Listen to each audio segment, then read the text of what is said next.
j'imagine un château complètement rénové dans lequel tu pourrais venir installer ta société et n'avoir aucun impôt sur les sociétés. Ok.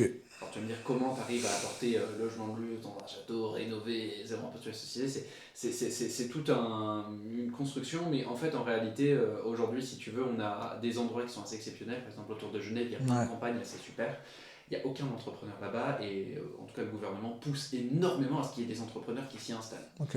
Et donc le fait de réussir à faire en sorte que des gens pourraient vivre là-bas, bah, là il y a une promesse à créer, là il y a quelque chose à créer en France et j'y vois un intérêt. Maintenant, si tu me dis est-ce que tu envisages d'ouvrir un truc dans la grande ville de Paris par exemple, j'ai moins cette demande-là premièrement. L'audience que j'ai, c'est des gens qui sont assez avancés, donc qui veulent, ils ont déjà vécu tout ça, ils ont déjà vu Ouais. ces trucs par eux-mêmes. Je dis pas qu'il n'y a pas d'entourage à Paris, qu'il n'y a rien à y prendre, ou dans les grandes villes en général, mais c'est moins ce que les gens cherchent. Ok. Donc je te dirais voilà. Aujourd'hui c'est un petit peu tôt pour le dire, c'est pas interdit qu'il y ait cette promesse dont je t'ai parlé qui vienne pop, parce que là elle a une plus-value qui est assez énorme pour le coup pour des entrepreneurs, tu vois. Mais aujourd'hui c'est pas là où je me focus, non, le focus il est à l'international, il a vocation à le rester, à se développer notamment énormément en Thaïlande à mon avis, Ok.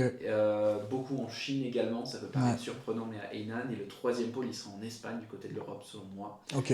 Pourquoi ? Parce Plus que accessible.